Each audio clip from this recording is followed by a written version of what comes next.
கற்பனைக்கு எட்டாத ஒன்று. எனவேதான் பவுலடியான் சொல்லுகிற அந்த வார்த்தை, அது கண்களினாலே அதை காணவில்லை, நம் இதயத்தில் தோன்றவில்லை, அதை விளக்குவதற்கு வார்த்தையும் இல்லை. எனவே இந்த நாளிலே என்னுடைய அங்கே ராக்காலம் இல்லை. வெளிப்படுத்தல் 21 அதிகாரம் 25 வசனம், அங்கே ராக்காலம் இல்லாதபடியினாலே அதன் வாசல்கள் பகலில் அடைக்கப்படுவதே இல்லை. எத்தனை பெரிய வார்த்தை! ராக்காலம் இல்லை. ராக்காலம் என்று சொல்லும் போது பாடுகள், வேதனைகள், கண்ணீர், பிரச்சனை, வியாதிகள். நன்றாய் கவனியுங்கள். இன்றைக்கு அடிக்கடி ஏற்படுகிற மரணங்கள் எல்லாமே இந்த ராக்காலத்தில் ஏற்படுகிறது. எனவேதான் இந்த நாட்களிலே அதிகமான காலை நேரங்களை விட இரவு நேரங்களிலே அந்த எமர்ஜென்சி வார்டுல அதிகமான கூட்டங்கள். ராக்காலம் என்று சொல்லுவது வேதனை, கண்ணீர், மரணம், துக்கம். வேதம் சொல்லுகிறது அங்கே ராக்காலம் இல்லை. அந்த வார்த்தை திரும்ப படிக்கிறேன், அதன் வாசல்கள் அடைக்கப்படுவதே இல்லை. எத்தனை பெரிய வார்த்தை! அடுத்து சொல்ல விரும்புகிறேன், அங்கே சாபம் இல்லை. நான் வசிக்கிற இந்த பூமி சபிக்கப்பட்ட பூமி. என்றைக்கு முதல் மனிதன் பாவம் செய்தானோ அன்றைக்கு இந்த பூமி சபிக்கப்பட்டது. ஒன்றை கவனிக்க வேண்டும். ஆதாம் பாவம் செய்வதற்கு முன்பதாக இந்த பூமியில முட்கள் இல்லை. ஆனால் என்றைக்கு ஆதாம் பாவம் செய்தானோ அதற்கு பிறகு முட்கள் உண்டானது. எனவேதான் இந்த பூமி சாபமுள்ள ஒரு பூமி. எனவேதான் வியாதி, வருத்தம், வேதனை, கண்ணீர், இன்றைக்கு இருக்கிற இயற்கை சீற்றங்கள். ஆனால் அன்பு தேவ பிள்ளைகளே, நாம் போகிற அந்த நித்திய ராஜ்யத்துல 22 அதிகாரம் 3 வசனம் அங்கே சொல்லப்பட்டிருக்கிறது, ஒரு சாபம் இராது. இத்தனை பெரிய வார்த்தை! இன்றைக்கு மனிதன் சாபத்திலே பிறந்து சாபத்திலே வாழ்கிறான். முற்பிதாக்களின் சாபம், ஊழ்வினையின் சாபம், கடந்த காலத்தின் சாபங்கள். ஆனால் திருமறை சொல்லுகிறது இனி ஒரு சாபமும் இராது. தேவனும் ஆட்டுக்குட்டியானவரும் இருக்கிற சிங்காசனம் அதில் இருக்கும். என்னை கேட்டுக்கொண்டிருக்கிற அன்புடைய பிள்ளையே, துதிப்பதற்கான காரணங்களை சொன்னேன். அங்கே இரவு இல்லை, ராக்காலம் இல்லை, அங்கே சாபம் இல்லை. எனவேதான் பாடுகிறோம், சாபம் இல்லை என்ற இயேசுவின் குடும்பம் ஒன்று உண்டு, சாபம் இல்லை. கடைசியாக ஒன்று சொல்லுகிறேன் அன்பானவர்களே, அதுல சொல்லப்பட்ட வார்த்தை, அங்கே யார் இருப்பார்கள்? 21 அதிகாரம் 3 வசனம். இப்போ நான் சொல்லப்பட்ட எல்லாமே எதிர்மறையானது, இது சொல்லப்படுவது எல்லாமே நேர்மறையானது. அங்கே யார் இருப்பார்? தேவனுடைய பிள்ளைகள், தேவனுடைய ஊழியக்காரர் இருப்பார்கள். 21:3 அங்கே சொல்லப்பட்டிருக்கிறது, மேலும் பரலோகத்திலிருந்து ஒரு உண்டான ஒரு பெரும் சத்தத்தை கேட்டேன். இதோ மனுஷர்களிடத்திலே தேவனுடைய வாசஸ்தலம் இருக்கிறது, அவரிடத்திலே அவர் வாசமாயிருப்பார். என்னை கேட்டுக்கொண்டிருக்கிற அன்பு தேவ பிள்ளையே, தேவனுடைய ஜனங்கள் தேவனோடு இருப்பார்கள். அந்த வார்த்தை தொடர்ந்து படிக்கிறேன், அவரிடத்தில் அவர் வாசமாயிருப்பார். யாரிடத்தில் என்று சொன்னால், மீட்கப்பட்ட, அழைக்கப்பட்ட, அபிஷேகம் பண்ணப்பட்ட, தேவனுக்கென்று தன் வாழ்க்கையை அர்ப்பணித்த அவர்களோடு கூட அவர் வாசமாயிருப்பார். 21:3 அதிகாரம், அவருடைய ஜனங்களோடு அவர் இருப்பார். இன்றைக்கு ஒரு சின்ன கேள்வி, உங்கள் உறவுகள் யாரோடு? இன்றைக்கு அதிகமான உலக மனிதர்கள், உலகத்தினுடைய நேசம், உலகத்தினுடைய பாசம் அதிகமா இருக்கிறது. என் அன்புடைய பிள்ளையே, அவர் யாரோடு இருப்பார்? அவருடைய பிள்ளைகளோடு கூட இருப்பார். அடுத்த வார்த்தை சொல்லப்பட்டிருக்கிறது, வெளிப்படுத்தல் 21:22 அந்த வசனத்திலே, ஏற்கனவே சொன்ன வசனத்திலே, அவர்களும் அவருடைய ஜனங்களாய் இருப்பார்கள், தேவன்தாமே அவர்களோடு கூட இருந்து அவருடைய தேவனாயிருப்பார். இங்கே சொல்லப்பட்ட வார்த்தை காட்ஸ் பீப்புள். அங்கே சொல்லப்பட்ட வார்த்தை அவர்களும் அவருடைய ஜனங்களா இருப்பார்கள். ஒரு சிறிய கேள்வி, இந்த பூமியிலே நீங்கள் யாருடைய ஜனமா இருக்கிறீர்கள்? தேவனுடைய ஜனமாகவா இல்ல உலக பிரகாரமாகவா? இன்றைக்கு பலமுறை சொல்லியிருப்பது போல, ஒரு நாள் தேவனுடைய பிள்ளையா இருக்கிறோம், 6 நாள் உலகத்தின் பிள்ளைகளா இருக்கிறோம். ஒரு நாள் தேவனுடைய ஆலயத்துல, மற்ற 6 நாள் முழுக்க முழுக்க உலகத்திலும் உலக இன்பங்களிலும். என்னை கேட்டுக்கொண்டிருக்கிற அன்பு தேவ பிள்ளைய, அவர்களும் அவருடைய ஜனங்களா இருப்பார்கள். அந்த வார்த்தையை இங்கே நான் கோடிட்டு காட்ட விரும்புகிறேன். அவர்களும் அவருடைய ஜனங்களா இருப்பார்கள். எத்தனை பெரிய மேன்மை! அவருடைய ஜனங்கள் என்று சொல்லப்படுவது ஒரு பாக்கியமானது, மேன்மையானது, உயரமானது, உன்னதமானது. அடுத்த வார்த்தை, தேவன்தாமே அவர்களோடு கூட இருந்து அவருடைய தேவனாயிருப்பார். இதை சற்று சிந்திக்க அன்பா கேட்கிறேன். தேவன்தாமே அவரோடு கூட இருந்து அவருடைய தேவனாயிருப்பார். எத்தனை பெரிய வார்த்தை! அடுத்த நீங்கள் துதிப்பதற்கான அடுத்த ஒரு காரணம் என்னவென்றால் அடுத்த வார்த்தை வெளிப்படுத்தல் 21:22 அந்த வசனம் சொல்லுகிறது.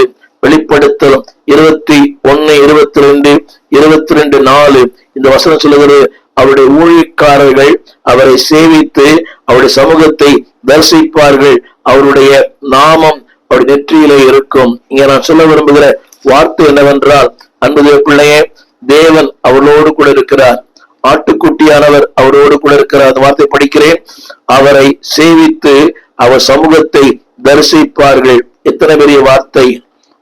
ஆங்கிலத்தில் பயன்படுத்தப்பட்ட வார்த்தை கான்சிகரேஷன், இங்கே சொல்லப்பட்ட வார்த்தை அவருடைய சமூகத்தை நித்தமும் தரிசிப்பார்கள். என் அன்பு தேவ பிள்ளையே, இந்த பூமியிலே தேவனை தரிசிக்காதவன் மானானது நீருடைகளை வாஞ்சித்து கதறுவது போல என் ஆத்துமா தேவனை நோக்கி கதறுகிறது.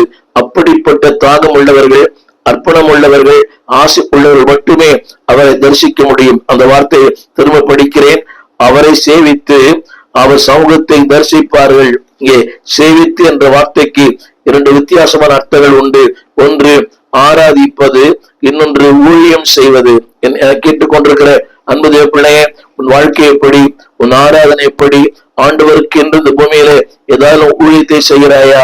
சிறிய ஊழியமோ பெரிய ஊழியமோ, அது அந்தரங்கத்திலோ அரங்கத்திலோ 4 பேர் பார்க்கிறார்களோ இல்லையோ, ஆண்டவரை சேவிக்கிற அந்த நிலைக்கு தேவன் சொல்லுகிறார், ஆண்டவரை தரிசிக்கிற ஒரு மேலான பாக்கியம். அதுல சொல்லப்பட்ட வார்த்தை, அவருடைய சமூகத்தை தரிசிப்பார்களாம், அவருடைய நாமம் அவர் நெற்றியிலே இருக்குமாம். எத்தனை பெரிய வார்த்தை! அவருடைய நாமம் அவருடைய நெற்றியிலே இருக்கும். என்னை கேட்டுக்கொண்டிருக்கிற என் அன்பு தேவ பிள்ளையே, இதை விட மேலான பாக்கியம், இதை விட மேலான ஸ்லாக்கியம், இதை விட மேலான மகிழ்ச்சி இந்த பூமியில இல்லை. எனவேதான் பக்தன் எமில் ஜெபசிங் பாடினார், இத்தனை பெரிய ஸ்லாக்கியம் பெற்றோர் பூமியில் எவரும் இல்லை. என் அன்பு தேவ பிள்ளையே, நீ ஸ்லாக்கியம் பெற்ற ஒருவனாய், பாக்கியம் பெற்ற ஒருவனாய் நீ மாற விரும்பினால் ஆண்டவரை இந்த பூமியிலே சேவித்து அவருக்கு ஊழியம் செய்ய உன் அர்ப்பணம் செய். ஒருவரை சொல்லலாம், எனக்கு ஊழியமே இல்லை. இல்லை என்பவர்களே, எல்லாருக்கும் ஊழியம் இருக்கிறது.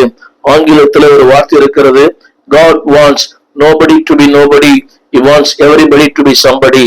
ஆண்டவர் ஒருவரையும் ஒன்றுமில்லாதற்கு அழைக்கவில்லை, ஒவ்வொருவருக்கும் ஏதோ ஒரு ஊழியத்தை கொடுத்திருக்கிறார்.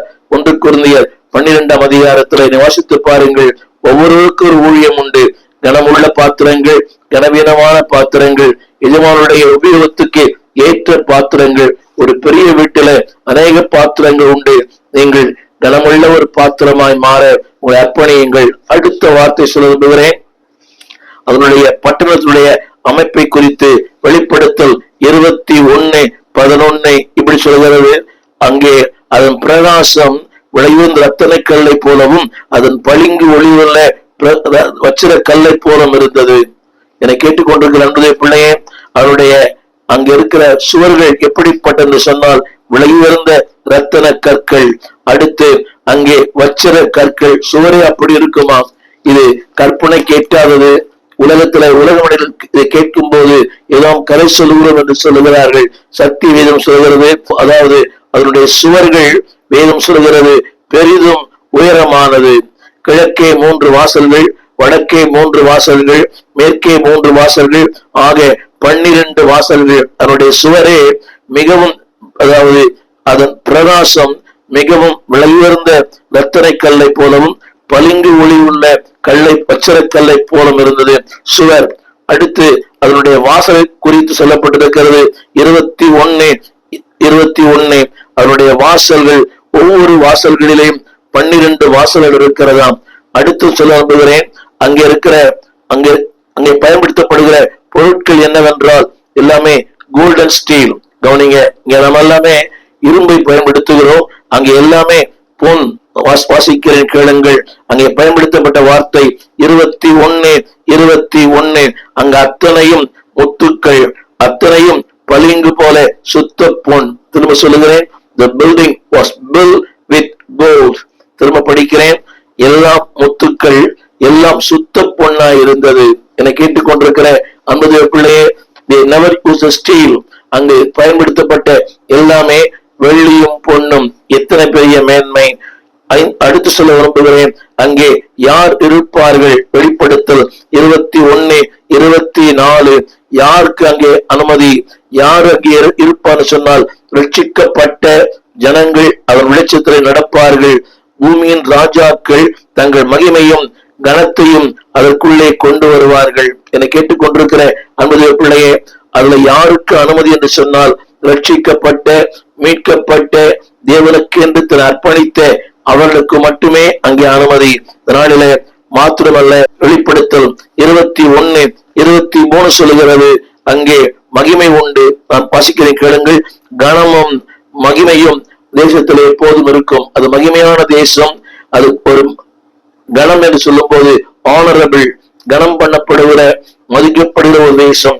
முடிவாக ஒரு சொல்ல விரும்புகிறேன், அது உங்கள் வீடு. எனவே தான் ஆண்டவரே சொன்னார், யோவான் சுவிசேஷம் 14:2 என் பிதாவின் வீட்டிலே, அப்படியானால் அந்த பிதாவின் வீட்டிலே உங்களுக்கும் ஒரு அறையை கர்த்தர் ஆயத்தம் பண்ணி இருக்கிறார். அந்த தமிழ் வேதத்திலே அநேக வாசஸ்தலங்கள், ஆங்கில வேதத்திலே there are many mansions. அப்படியானால் மிகப்பெரிய அரண்மனை அங்கு இருக்கிறது.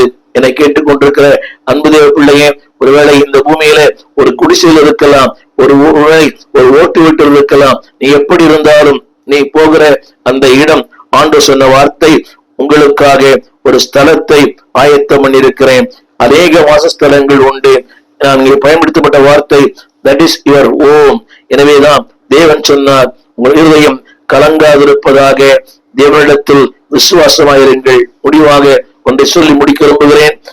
இந்த நாளிலே என்னுடைய தலைப்பு என்னவென்றால், தேவனை துதிப்பதற்கான காரணங்கள். வேறு ஒன்றுக்காக துதிக்க வேண்டாம். வாழ்வு தந்தார், வசதியை தந்தார், மேன்மை தந்தார், துதியுங்கள். இந்த வேளையில வைத்திருக்கிற நித்திய ஆசீர்வாதங்கள், நிரந்தரமான ஆசீர்வாதங்கள், மேலான ஆசீர்வாதங்கள். எனவேதான் பவுலடியார் சொல்லுகிறார், தேவன் நம்மிடத்தில் அன்பு கூறுவர்களுக்கு ஆயத்தம் பண்ணினவர்களை நீ தெரியாது. You never know what God plan for you. உனக்கென்று தேவன் வைத்திருக்கிற ஒன்று உன்னுடைய அறிவு கேட்டாது. தேவன் சொல்லுகிறார், அது ஆயத்தம் பண்ணினவரை கண் காணவில்லை, காது கேட்கவில்லை, அது இதயத்திலும் தோன்றவில்லை. You cannot imagine.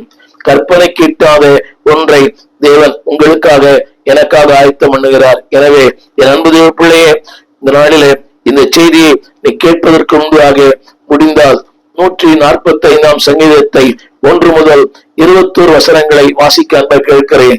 145 சங்கீதம் 1 முதல் 21 வசனங்கள். அதில் சொல்லப்பட்ட வார்த்தை என்னவென்றால், இங்கே சங்கீதக்காரன் சொல்லுகிறான், பிதாவாகிய தேவனே, உம்மை உயர்த்தி உம்முடைய நாமத்தை எப்பொழுதும் என்றென்றைக்கும் ஸ்தோத்திரிப்பேன். திரும்ப சொல்லுகிறேன், உம்முடைய நாமத்தை எப்பொழுதும் என்றென்றைக்கும். இது முடியாது. பாடுகள், போராட்டங்கள், பிரச்சனை மேல் பிரச்சனை, அலைகள் ஓய்வதில்லை. ஆண்டுடைய பிள்ளைகளுக்கு தெரியும், ஒரு ஊழியனுக்கு தினந்தோறும் பாடுகள், தினந்தோறும் போராட்டங்கள், தினந்தோறும் பிரச்சனைகள். நீ நினைக்கலாம், ஒரு பெரிய பிரபலமான ஊழியர், அவருக்கும் பிரச்சனை, அவருடைய தகுதிக்கு ஏற்ப போல. எனவேதான் அந்த வார்த்தை சொல்கிறது, என் தேவனே உம்மை உயர்த்தி. இன்னைக்கு அநேக நேரங்களில நீங்களும் நானும் பிரச்சனையை பெரிதுபடுத்துகிறோம், போராட்டங்களை பெரிதுபடுத்துகிறோம். அது உண்மைதான், நம்முடைய கண்களுக்கு அது பிரம்மாண்டமாய் தோன்றுகிறது. ஆனால் வேதம் சொல்லுகிறது, lift Jesus higher and higher. அவரை உயர்த்துங்கள். உயர்த்தப்படும் போது எல்லாம் தாழ்த்தப்படும். பிரச்சனைகள் உண்மை, போராட்டங்கள் உண்மை, பாடுகள் உண்மை, வியாதிகள் உண்மை, வருத்தங்கள் உண்மை. ஆனால் இவர்கள் மத்தியில lift Jesus higher and higher.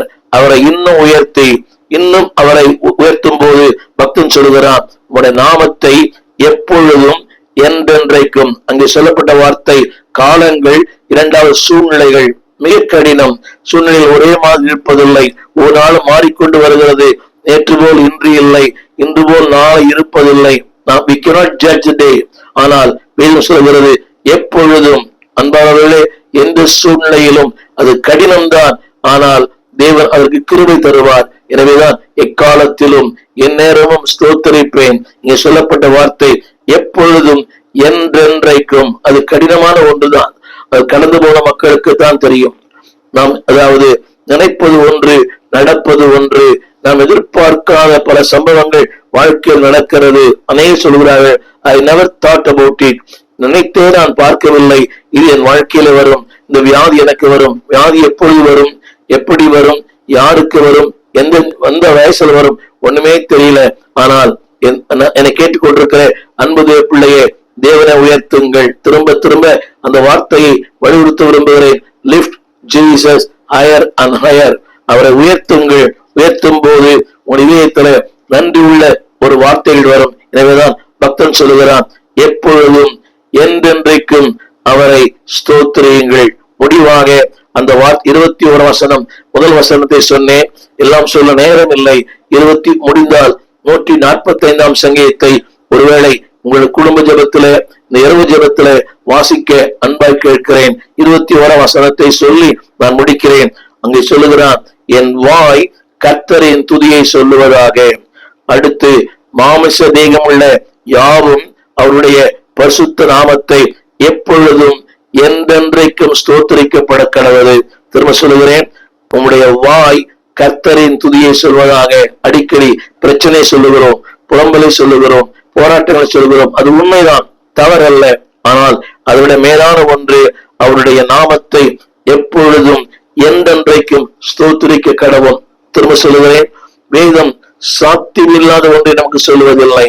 நம்முடைய உருவத்தை அறிவார், நம்முடைய சூழ்நிலையில் அறிவார், நம்முடைய எல்லாமே அறிவார், பெருமைகள் அறிவார். ஆனா எல்லாவற்றை அறிந்தவர் சொல்லுகிறார், அந்த வார்த்தை யாவும், மாமிச தேகமுள்ள யாவும், நீங்கள் நானும் ஆண்டு கொடுத்த சுவாசம். எனவே அவருடைய பரிசுத்த நாமத்தை எப்பொழுதும் என்றென்றைக்கும் ஸ்தோத்திரிக்க கடவோம். என்னை கேட்டுக்கொண்டிருக்கிற அன்பு தேவ பிள்ளையே, இந்த நாளில திரும்ப திரும்ப இரவு முடிக்கும் போது ஆண்டவர் ஆங்கிலத்தில் சொல்லுவார்கள், is worth to praise. அவர் துதிக்கு பாத்திரர், என்னுடைய மகிமைக்கு பாத்திரர், என் கனத்திற்கு பாத்திரர், அவர் துதிக்கப்பட பாத்திரர். திரும்ப என்னுடைய தலைப்பை சொல்லுகிறேன். எனவே சந்தோஷம் அடைவதற்கு உலகத்தில் ஏராளமான காரணங்கள் இருக்கலாம். ஆனால் நியாயமான காரணங்கள். அவர் உங்களை அழைத்தார், ரட்சித்தார், அபிஷேகித்தார், பிள்ளையாய் மாற்றினார், நித்தியத்திற்கு சுதந்திரவாளியாய் கத்த வைத்திருக்கிறார். திரும்ப சொல்லுகிறேன், அதாவது தேவன் உங்களுக்கு வைத்திருக்கிறதை, உங்களுக்கு ஆயத்தம் பண்ணிருக்கிறதை உங்கள் கண் காணவில்லை, காது கேட்கவில்லை, இதயத்தில் தோன்றவில்லை. ஆனால் நீங்கள் காண்கிறபடி, நீங்கள் கேட்கிறபடி, உங்களுடைய அறிவு கேட்டாத ஆச்சரியமான மகத்தான காரியங்களை இந்த பூமியிலும் செய்வார், வரப்போகிற வாழ்க்கையிலும் செய்வார். எனவே ஒரு அர்ப்பணமுள்ள வாழ்க்கை, ஆண்டவரை பிரியப்படுத்துகிற வாழ்க்கை, உறுதியான வாழ்க்கை, உத்தமமான வாழ்க்கை, நீதியான வாழ்க்கை வாழ அர்ப்பணியுங்கள். தேவனுடைய அந்த துதி உங்களுடைய நாவிலே எப்போதும் இருக்கட்டும். அப்படி அவர் மாற்றுவார். எனவே நீங்கள் அர்ப்பணிக்கும் போது அவருடைய துதியை எப்போதும் உங்கள் நாவில வைக்க செய்வார். தாவீதின் வாழ்க்கையில எத்தனை போராட்டங்கள், எத்தனை பாடுகள், எத்தனை பிரச்சனைகள், ஆனாலும் அவர் இதோ அறிவில அல்ல, தன்னுடைய அனுபவத்திலே சொல்லுகிறார், கர்த்தரை எக்காலத்தும் ஸ்தோத்திரிப்பேன், அவர் துதி எப்போதும் என் வாயில் இருக்கும். எனவேதான் இந்த வார்த்தை சொல்லப்பட்டிருக்கிறது, கர்த்தரின் துதியை சொல்வதாக. இது ஒரு கட்டளை. அடுத்த சொல்லுகிறது, எனவே என்றென்றைக்கும் எப்பொழுதும் ஸ்தோத்திரிக்க கடவர்கள். அன்பாவளே, இது ஆலோசனை மாத்திரமல்ல, இது உங்களுக்கு என கொடுக்கப்பட்ட ஆவியானவர் கொடுக்கிற ஒரு கட்டளை. எனவே திரும்ப சொல்லுகிறேன், அதாவது பேய்கள் ஓடுகிறது, பிசாசு ஓடுகிறது, பணம் இருக்கிறது, வசதி இருக்கிறது, வாய்ப்பு இருக்கிறது. Don't rejoice in that. அதிலே சந்தோஷப்படாமல் உங்கள் நாமங்கள் பரலோகத்திலே எழுதப்பட்டிருக்கிறது என்பதை அறிந்து சந்தோஷப்படுங்கள். யார் பேரை எழுதுவார்? அவரோடு வாழ்கிறவர்கள், அழைக்கப்பட்டவர்கள், தெரிந்து கொள்ளப்பட்டவர்கள், உண்மை உள்ளவர்கள், அவர்கள் பெயர்களை நித்தியத்தில் எழுதுவார். திரும்ப சொல்கிறேன், ஆங்கிலத்துல பயன்படுத்தப்பட்ட வார்த்தை தமிழ்ல எழுதியிருக்கிறது. ஆங்கிலத்துல ஸ்டாண்ட் ஃபார் எவர். அவர் எழுதினால் அதை யாரும் கிறுக்க முடியாது. எனவே அப்படிப்பட்ட வாழ்க்கை வாழ உங்கள் பெயரும் என் பெயரும், உங்கள் கிரியைகளும் என் கிரியைகளும், உங்கள் செய்கையும் என் செய்கைகளும் நித்தியத்திலே என்றென்றைக்கும் ஸ்டாண்ட் ஃபார் எவர். இதைத்தான் 87ஆம் சங்கீதம் 6ஆம் வசனத்திலே God records and God register. அப்படிப்பட்ட வாழ்க்கை வாழும் போது இன்னைக்கு நான் சொன்னேனே, அத்தனை நன்மைகள் உங்க வாழ்க்கையில் வரும். எனவே இவர்களை திருப்பி பாருங்கள், கேளுங்கள். தேவனை துதிப்பதற்கான காரணங்கள் இதுதான். அவர்கள் சொன்னார்கள், சீஷைகள், எங்களுக்கு பேய்கள் ஓடுகிறது, சந்தோஷத்தோடு திரும்பி வந்து ஆவியில் கீழ்ப்படுகிறது. ஆண்டவர் சொன்னார், அதற்காக சந்தோஷப்படாமல் உங்கள் நாமங்கள் புஸ்தகத்தில் எழுதியிருக்கிறது என்று சந்தோஷப்படுங்கள். யோசித்து பாருங்களேன், மிகுந்த சந்தோஷத்தோடு சொல்றாங்க. ஆனா ஆண்டவர் சொல்கிறார், நோ, அதல்ல சந்தோஷம். உங்கள் நாமங்கள் ஜீவ புஸ்தகத்துல எத்தனை பெரிய மேன்மை. என் நண்புடைய பிள்ளையே, ஒருவேளை இந்த உலகத்தில் உங்கள் பேர் எழுதப்படாமல் இருக்கலாம். அனைவரும் இன்றைக்கு அது எழுதப்பட வேண்டும் கட்டாயமாக. ஒரு ஆதார் கார்டு தேவை, ஒரு பேன் கார்டு தேவை, ஒரு பாஸ்போர்ட் தேவை. இதெல்லாம் பூமிக்கு. ஆனால் நித்தியத்துல உங்கள் பெயர் நிரந்தரம் எழுதப்படுவதற்கு ஆயத்தம் பண்ணுங்கள், அர்ப்பணியுங்கள். உங்களுக்காக ஜெபிக்க விரும்புகிறேன். ஜெபிப்போம். வானத்தையும் பூமியையும் படைத்த நல்ல ஆண்டவரே, இந்த அருமையான வேலைக்காக நன்றியோடு துதிக்கிறோம். நாங்கள் சந்தோஷப்பட வேண்டிய பல காரணங்களை எங்களோடு நீ பேசினீர். அனைத்திய சந்தோஷம் அல்ல, நித்தியமான சந்தோஷம், நிரந்தரமான சந்தோஷம், மேலான சந்தோஷம். அதை நாங்கள் பெற்று அனுபவிக்க இறக்கம் செய்யும். கடைசியில் நாம் கேட்டது போல எங்கள் நாவு எப்போதும் உடைய துதியை சொல்வதாக, என்றென்றைக்கும் எப்போதும் அந்த அப்படிப்பட்ட ஒரு கிருபை எங்களுக்கு தாங்க. அப்படிப்பட்ட சூழ்நிலையை தாங்க. பல நேரங்களிலே துதிக்க முடியாத நேரங்கள், ஆராதிக்க முடியாத நேரங்கள், வேதம் வாசிக்க முடியாத நேரங்கள், ஆலயத்திற்கு செல்ல முடியாத நேரங்கள், இவைகளை மாற்றி எப்பொழுதும் என்றென்றைக்கும் துதிக்கிற ஒரு மேலான வாழ்க்கை எங்களுக்கு தார். கேட்கிற அத்தனை பேருடைய வாழ்க்கையினுடைய கேட்கிற அத்தனை பேருடைய பெயர்களும் புஸ்தகம் எழுதப்படட்டும் ஆண்டவரே. அனைத்திய சந்தோஷம் அல்ல, நித்திய சந்தோஷம், இந்த ஆனந்த பாக்கியத்திற்கு சொந்தக்காரர்களாய் மாற்றும்.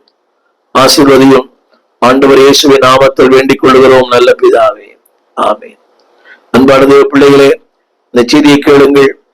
இந்த செய்தி உங்களுக்கு ஆசீர்வாதம் இருந்திருக்கும். ஏனால் அனைவருக்கும் இதை அனுப்பி இந்த ஊழியத்தை தாங்க அன்போடு கேட்கிறோம். எங்களுக்காக ஜெபியுங்கள். ஒவ்வொரு நாளும் இதே நேரம் இந்த தொலைக்காட்சியிலே இந்த நிகழ்ச்சிகள் வரும். பாருங்கள், ஆஸ்வதிக்கப்படுங்கள். ஆண்டவருக்கு என்று அர்ப்பணியுங்கள். தேவன் தாமே உங்களை ஆஸ்வதிப்பாராக. ஆமென். கேட்டதை பார்க்கிலும் கேளாததை அதிகமாக பெற்றவன் நான் உந்தயாலத்தின் உதாரணமா. நீர் என் வாழ்வை மாற்றிவிட்டீரே, உந்தயாலத்தின் உதாரணமா. நீர் என் வாழ்வை மாற்றிவிட்டீரே. ஏலீரே, போதுமானவரே, தேவையிலும் அதிகமானவரே. ஏலீரே, போதுமானவரே, என் தேவையிலும் அதிகமானவரே. என்னை கையேந்த விடல, என்ன தலை குனியவும் விடல, கையேந்த விடல, தலை குனியவும் விடல. உம்மை நம்பி வாழ்பவர்க்கு ஏமாற்றம் இல்ல, ஏமாந்து போவதற்கு நீர் விடுவதில்ல. உம்மை நம்பி வாழ்பவர்க்கு ஏமாற்றம் இல்ல, ஏமாந்து போவதற்கு நீ விடுவதில்ல. கேட்டதை பார்க்கிலும் கேளாததை அதிகமாக பெற்றவன் நான். கேட்டதை பார்க்கிலும் கேளாததை அதிகமாக பெற்றவன் நான் உந்தயாலத்தின் உதாரணமா. நீர் என் வாழ்வை மாற்றிவிட்டீரே, உந்தயாலத்தின் உதாரணமா. நீர் என் வாழ்வை மாற்றிவிட்டீரே. ஏலீரே, போதுமானவரே, தேவையிலும் அதிகமானவரே.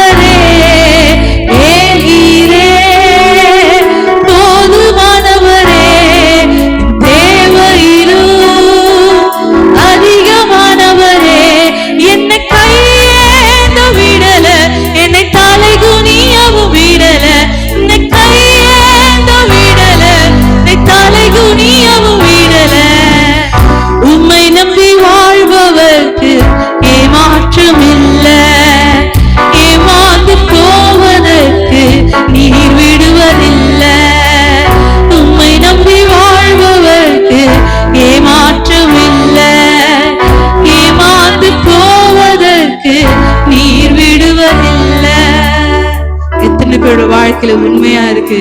ஒரு நாளும் நம்மளை கையேந்து அவர் விடவே இல்லை, நம்மளை தனியா அவர் விடுவதே இல்லை.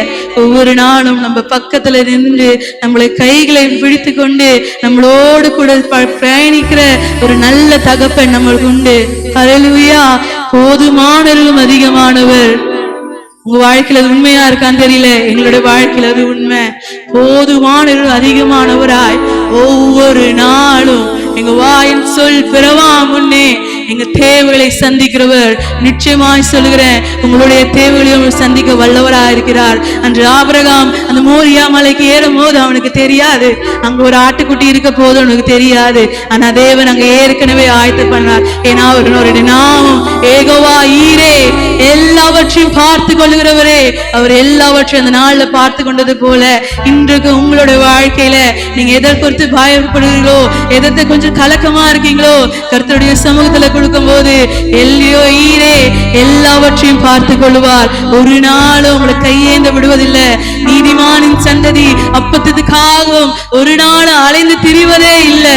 கர்த்தரை விசுவாசிக்கிற யாவரும் நீதிமான் தான். நீங்க கர்த்தரை விசுவாசிக்கிறீங்கன்னா கர்த்தர் ஒரு நாள் உங்களை கைவிடவே மாட்டார், ஒரு நாள் உங்களை விட்டு விலகவே மாட்டார், ஒரு நாளும் உங்களை விட்டு தூரமா போகவே மாட்டார். உங்க பக்கத்திலே நின்று உங்களை பக்கத்திலே நின்று அருகாமலே இருந்து ஒவ்வொரு நாளும் உங்களை வழி நடத்துகிற தேவனா இருந்தார். குப்பையில பிறந்தோம், கிருபையால் அரியணையில அமரச் செய்கிறவர். எங்கேயோ பிறந்து எங்கேயோ இருந்த நம்மள தேவன் இந்த நாளில ராஜாவின் பிள்ளைகளாய், ராஜாவின் பிள்ளைகளாய் நம்மளை தேவன் மாற்றினது அவருடைய கிருபை.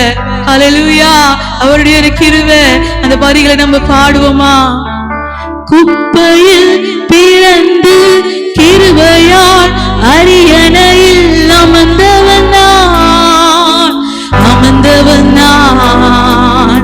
குப்பையில் பிறந்து கிருபையால் அரியணையில் அமர்ந்தவன் நான், அமர்ந்தவன் நான். உன் கிருபைக்கு உதாரணமா நீரென் வாழ்வை மாற்றி விட்டீரே. உன் கிருபைக்கு உதாரணமா நீரென் வாழ்வை மாற்றி விட்டீரே. ஏல்கீரே போதுமானவரே, என் தேவையிலும் அதிகமானவரே. ஏல்கீரே போதுமானவரே, என் தேவையிலும் அதிகமானவரே. என்ன கையேந்த விடல, தலை குனியவும் விடல, என்னை தலை குனியவும் விடல. உம்மை நம்பி வாழ்பவர்க்கு ஏமாற்றம் இல்லை, ஏமாந்து போவதாக சரித்திரம் இல்லை. உம்மை நம்பி வாழ்பவர்க்கு ஏமாற்றம் இல்லை, ஏமாந்து போனதாக சரித்திரம் இல்லை. உம்மை நம்பி வாழ்பவர்க்கு ஏமாற்றம் இல்லை, ஏமாந்து போனதாக சரித்திரம் இல்லை. உம்மை நம்பி வாழ்பவர்க்கு ஏமாற்றம் இல்லை. டாடி நீங்க இருக்க பயமே இல்லை. ஹல்லேலூயா. பயமே பயப்பட வேண்டாம். ஏன்னா கர்த்தர் இம்மட்டுமாய் நடத்த வல்லவர், இனியும் நடத்த வல்லவரா இருக்கிறார். ஹல்லேலூயா. அவரை நம்பி வந்த யாவரையும் அவர் புறமே தள்ளுவதே இல்லை. அவரை நம்பி வந்த யாவரையும். எங்கள் விலாசம் போதகர் ஸ்டீஃபன் தேவகுமார், திறந்த வாசல் சபை, நம்பர் 65, பரமானந்த தெரு, 7 கிணறு, சென்னை 600001. தொடர்புக்கு 9841839287. மேலும் 0444183330. எங்கள் மின்னஞ்சல் stephenopendor@gmail.com. எங்கள் தேவ செய்திகளை யூடியூப் சேனலில் பார்த்து பயனடையுங்கள். தேவன் உங்களை ஆசீர்வதிப்பாராக.